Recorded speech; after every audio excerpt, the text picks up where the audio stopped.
For centuries, Europe's great royal houses were possessed by a simple, powerful, and ultimately self-destructive belief that purity of blood was the ultimate source of power. To keep their vast territories, immense wealth, and sacred, God-given titles locked within the family, they turned to a singular, catastrophic solution: marrying their own. Cousins, nieces, and uncles were wed in a desperate, arrogant bid to forge a bloodline so pure, so potent, that their right to rule would be eternal. But this obsession came at a horrifying price.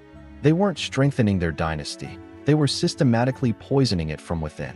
In trading genetic health for political power, they unleashed a legacy of suffering that fell most heavily upon the women, who were treated as mere vessels for this monstrous ambition. This is the story of how the quest for a perfect bloodline became a real-life horror story. The obsession with royal purity created a nightmare for the women trapped within its gilded cage. This is the story of how the most powerful dynasties in Europe, in their blind pursuit of perfection, engineered their own genetic apocalypse.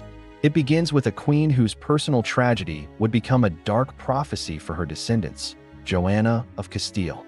Her life marks the start of a grim genetic tale, one that would see a family tree twist and contort upon itself, until it became a funeral wreath laid upon the grave of a dynasty that had bred itself into extinction. Before we step into the gallery of ghostly portraits and cursed bloodlines, we have to ask the question that haunts this entire saga. Why? Why would the most powerful and educated families on the continent embrace a practice that seems so obviously disastrous? The answer is a dark tapestry of power, piety, and paranoia. In an age where the divine right of kings was a foundational truth, royal blood was considered fundamentally different from that of a commoner.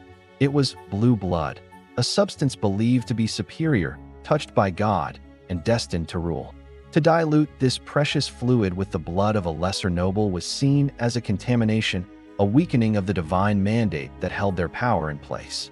The goal was to concentrate this essence, to double down on the very thing they believed made them royal. Politics, of course, drove this ideology. Europe was a chaotic chessboard, and marriage was the ultimate power move. A strategic marriage could absorb a kingdom or end a war. But when you've already consolidated most of the continent, you begin to look inward. Why marry the daughter of a rival duke when you can marry your own niece and keep the titles, lands, and armies of both Austria and Spain under one family name? Every marriage outside the family was a risk, a concession of power, a potential claim for a rival dynasty. Marrying within was seen as the ultimate act of preservation. The Spanish Habsburgs, for instance, engaged in incestuous marriages for nearly 2 centuries, with 9 out of 11 unions being between close blood relatives.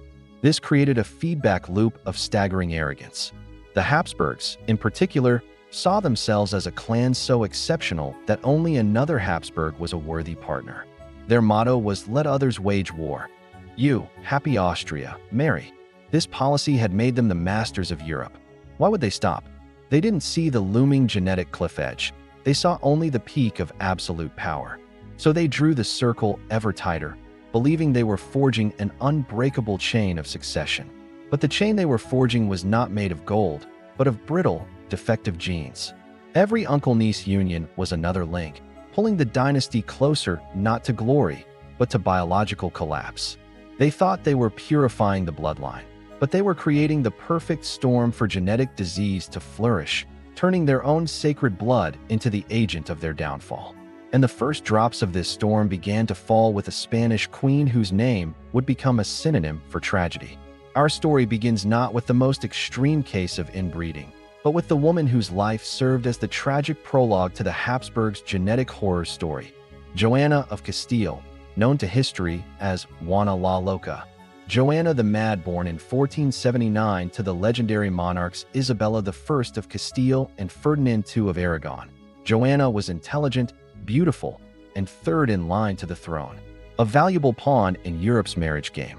Her marriage in 1496 to Philip the Handsome, Archduke of Austria, was a diplomatic masterstroke, uniting the power of Spain with the House of Habsburg.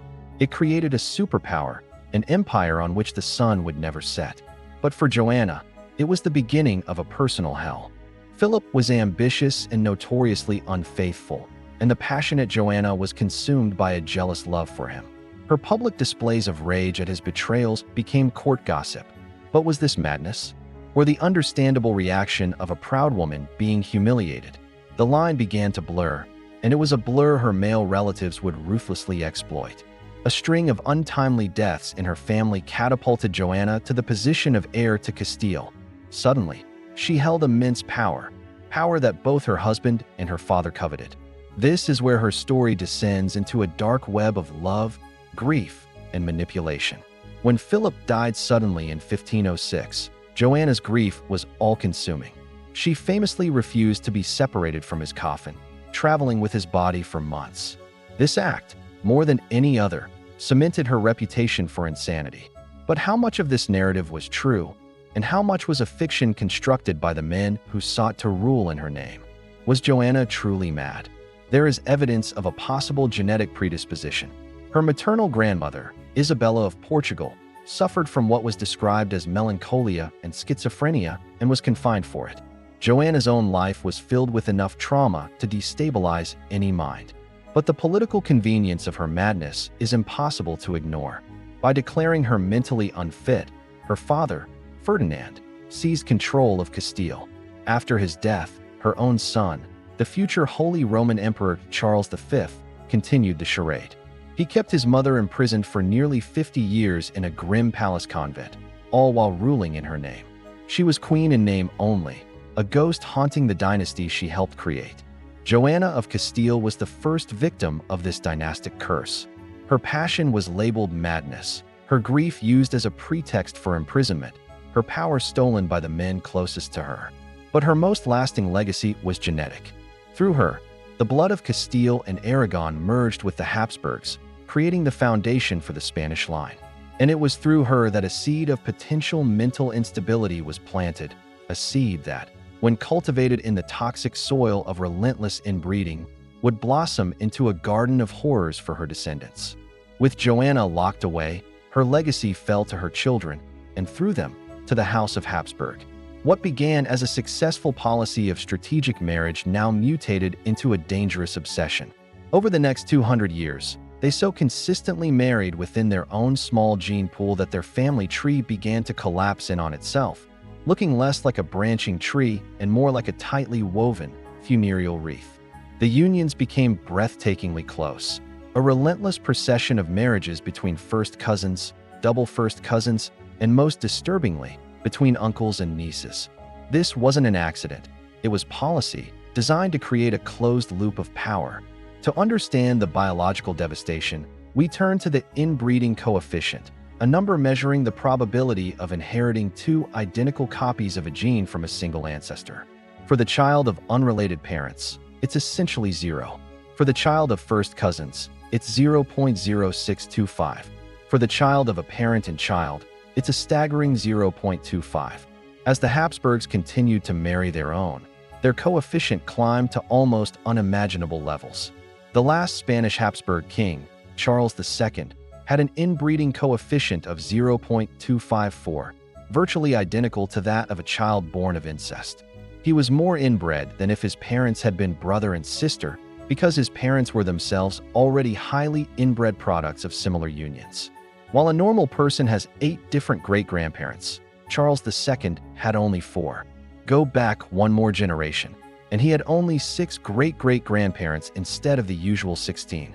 The family tree wasn't just a wreath, it was a tangled knot. This extreme genetic homozygosity had a devastating effect. We all carried dangerous recessive genes, usually masked by a healthy gene from the other parent. But when you marry a close relative, who likely carries the same dangerous genes from your shared ancestor, the chances of a child inheriting 2 copies skyrocket. When that happens, the harmful trait is expressed. The Habsburgs, in their quest for purity, were unwittingly running a centuries-long experiment in unmasking every harmful gene hidden in their DNA. The results would soon become horrifically visible, etched onto the faces of those who wore the crown. The genetic rot at the heart of the Habsburg dynasty didn't stay hidden in their blood. It manifested in their bodies, a collection of ailments that grew more pronounced with each generation. The most famous of these, the family's tragic coat of arms, was the Habsburg jaw. This was not just a prominent chin.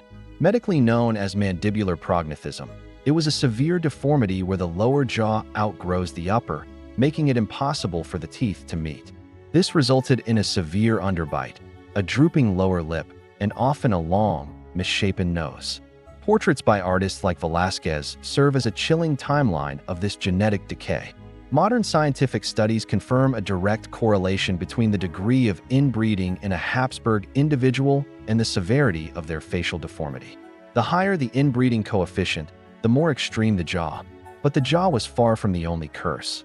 The unmasking of recessive genes led to a cascade of other health problems: epilepsy, gout, dropsy, and depression. Perhaps most heartbreaking was the impact on the dynasty's most fundamental duty, producing heirs. The infant and child mortality rate for the Spanish Habsburgs was catastrophic. While about 80% of children in the general Spanish population at the time survived to age 10, for the Habsburgs, that number was only 50%. Half of their children died before their 10th birthday. Miscarriages and stillbirths were tragically common. A recent study found the first direct evidence in humans that inbreeding significantly increases the risk of maternal mortality, meaning Habsburg women were not only losing their children at an alarming rate, but their own lives were at greater risk with every pregnancy. This was the grim reality of the pursuit of purity. The very policy intended to secure the dynasty's future was systematically destroying its ability to exist. Each generation was a little less healthy, a little more fragile. The blood they had so desperately tried to keep pure was now so concentrated with harmful genes that it had become a poison. This burden fell with a particularly cruel weight upon the women, who were expected to navigate this genetic minefield, to bear the children who would carry the dynasty forward, and to endure the trauma when those children were born sick, deformed, or not at all. In the cold calculus of dynastic politics, royal women were the currency of power.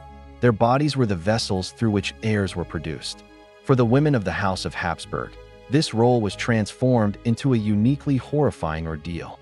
They weren't just expected to produce an heir, they were expected to do so within a genetic framework that made healthy births a miracle and tragedy the norm. Imagine the life of a Habsburg archduchess.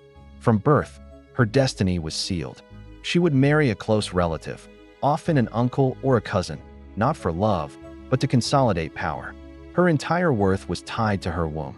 The pressure to become pregnant was immediate and relentless. But pregnancy, which should be a time of hope, was for these women a period of intense anxiety. As a recent study shockingly revealed, the higher a Habsburg woman's inbreeding coefficient, the greater her risk of dying in the weeks following childbirth. They were literally risking their lives with each attempt to fulfill their dynastic duty. That same study found that more inbred women had longer intervals between births, suggesting the physical toll of pregnancy was so great on their compromised bodies that recovery took longer, if it happened at all. And then there was the almost unbearable grief. These women endured pregnancy after pregnancy, only to see their hopes repeatedly shattered by miscarriages and stillbirths. When a child was born alive, joy was always tempered by fear.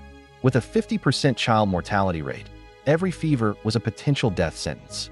The Empress Maria Theresa, one of the most powerful Habsburg rulers, gave birth to 16 children. 6 died in childhood. Her own mother-in-law lost a staggering 10 of her 13 children. The palaces of Vienna and Madrid, for all their splendor, were places of constant mourning. This relentless cycle of pregnancy, loss, and pressure took a profound psychological toll. These women were trapped in a tragic paradox. Their bodies, which were supposed to be the key to the dynasty's future, were instead the battleground where its genetic flaws were laid bare. They were blamed for failing to produce healthy male heirs, even as the pure blood they carried was the source of the problem. They were the primary victims of a system designed by men for power, forced to pay the ultimate price for their family's obsession with a purity that was, in reality, a poison. If one life represents the absolute apex, or rather, the nadir, of the Habsburgs' genetic experiment, it is the short, tragic existence of Archduchess Maria Antonia of Austria. Born in 1669, she was the ultimate culmination of her family's centuries-long obsession. Her father was Holy Roman Emperor Leopold I. Her mother was Margaret Teresa of Spain, Leopold's own niece. But the genetic knot was even more tangled. Her maternal grandparents were also an uncle and a niece.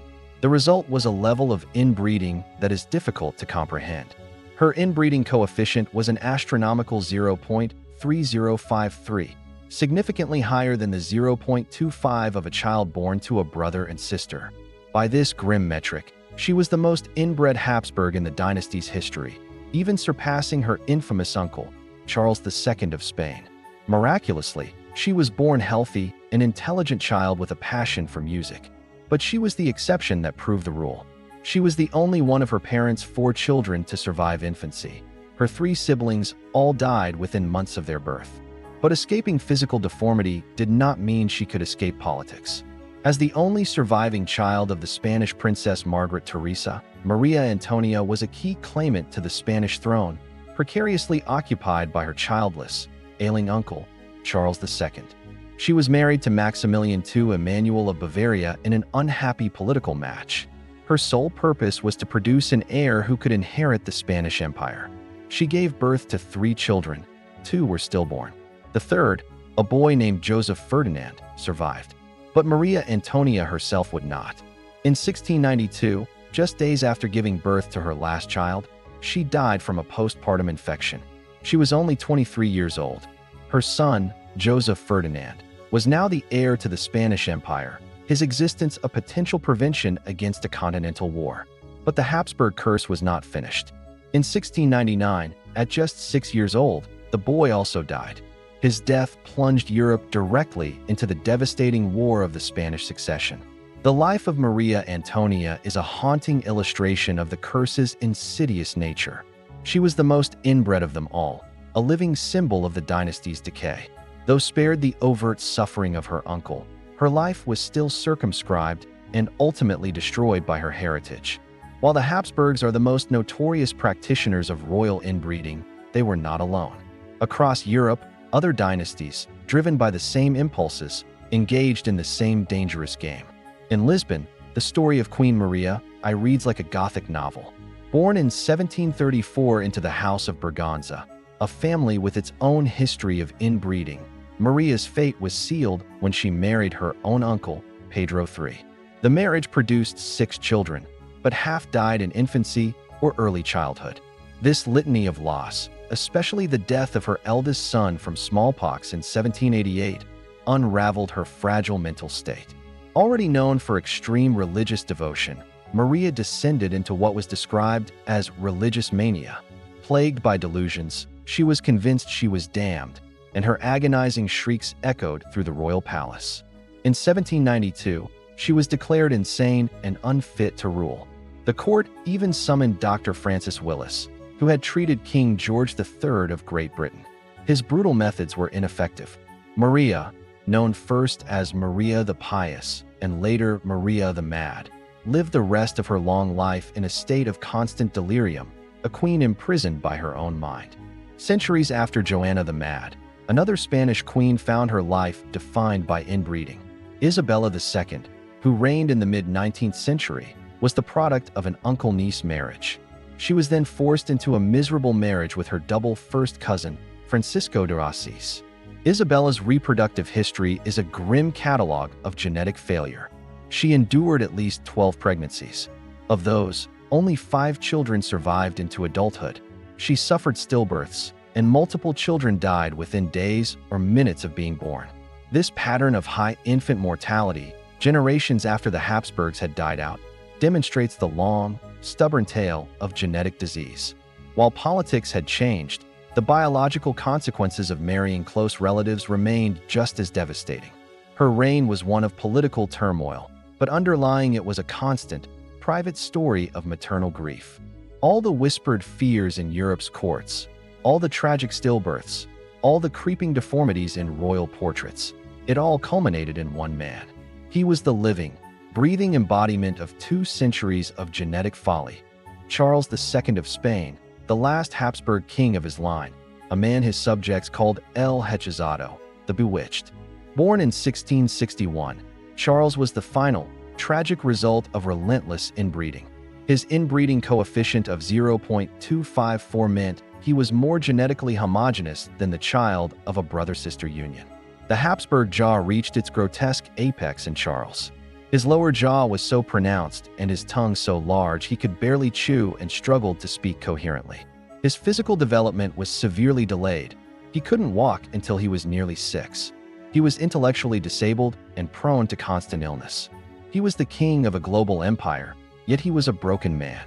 He was married twice in desperate attempts to produce an heir and save the dynasty. Both failed. Charles was impotent and sterile. The dynasty had literally inbred itself into infertility. His 35-year reign was a disaster, a long, slow waiting game for his death. When he finally died in 1700, just before his 39th birthday, his body gave one last, horrifying testament to his family's legacy. The physician who performed the autopsy wrote a report that reads like something from a nightmare. He recorded that the king's body did not contain a single drop of blood. His heart was the size of a peppercorn, his lungs corroded, his intestines rotten and gangrenous. He had a single testicle, black as coal, and his head was full of water. While some of this may be Baroque exaggeration, the picture it paints is of a body completely ravaged from within. His death without an heir was the death knell for the Spanish Habsburgs. The dynasty that had dominated Europe for 2 centuries was extinguished, not by an army, but by its own blood. Israel named a French prince as his successor, a decision that plunged the continent into the brutal, decade-long war of the Spanish succession. Charles II is the ultimate symbol of this story, the curse made flesh, a living monument to his family's destruction. The story of royal inbreeding does not end with the Habsburgs. In the 19th century, another genetic curse began to snake its way through the royal houses of Europe, originating not in Madrid, but in London with one of history's most powerful women, Queen Victoria. Known as the grandmother of Europe, Victoria's 9 children married into royal families across the continent. Unbeknownst to her, she was a carrier for hemophilia, a rare, recessive disorder that prevents blood from clotting properly. It's believed the mutation occurred spontaneously with her. Victoria passed the flawed gene to 3 of her children, her son, Leopold, who suffered from the disease, and her daughters, Alice and Beatrice, who were carriers. Through them, the royal disease spread. Princess Alice passed it to her daughter, Alex, who married Tsar Nicholas II of Russia. Their only son and heir, Tsarevich Alexei, inherited the disease. The young boy's life was a cycle of agonizing bleeding episodes. The desperation of his mother, the Empress Alexandra, to find a cure led her to fall under the influence of the mystic Grigory Rasputin. Many historians argue that Rasputin's disastrous influence on Russian politics, a direct result of Alexei's hemophilia, helped destabilize the monarchy and fueled the Russian Revolution. Meanwhile, Victoria's daughter Beatrice passed the gene to the Spanish royal family. Her daughter, Victoria Eugenie, married King Alfonso XIII of Spain and passed hemophilia to her sons. The reemergence of a hereditary disease in the Spanish royal line caused a political and personal crisis, weakening an already shaky monarchy. The spread of hemophilia is a powerful parallel to the Habsburg story. It demonstrates how the insular marriage patterns of royalty created a perfect conduit for genetic disorders. A single spontaneous mutation in one powerful woman sent ripples of suffering and political instability across an entire continent, destabilizing empires from the inside out. The grand tapestry of European royal history is woven with threads of power and divine right. But running through it is a darker thread of genetic decay and human suffering. From the lonely confinement of Joanna of Castile to the agonizing death of Charles II, the story of royal inbreeding is a profound and tragic irony. In their obsessive effort to preserve their power, the great dynasties of Europe engineered their own ruin. At the heart of this tragedy are the women. They were the queens and archduchesses whose bodies were the crucibles for this dangerous experiment. Women like Maria Antonia of Austria, born with a historic genetic burden, lived lives dictated by dynastic strategy, their health and happiness sacrificed for the family name. They endured the pressure to produce heirs, the sorrow of constant child loss, and the silent terror of knowing each pregnancy was a roll of the genetic dice. A recent study confirmed that inbred Habsburg women faced a significantly higher risk of dying after giving birth, a stark, scientific confirmation of the immense physical toll they paid. The extinction of the Spanish Habsburgs is the most potent lesson from this dark chapter. Their story is a grim reminder that biological laws are absolute. They do not bend to crowns or titles. The pursuit of an idealized purity is a dangerous illusion, one that led not to strength, but to weakness, sterility, and collapse. Today, the practice has all but vanished, but the stories of these women remain a powerful, haunting testament to the human cost of confusing purity with power, a warning, written in the language of genetics and sorrow, that echoes through the empty halls of history. If you found this glimpse into the dark side of royal history fascinating, be sure to subscribe and hit the like button. Let us know in the comments which historical tragedy we should uncover next. Thanks for watching.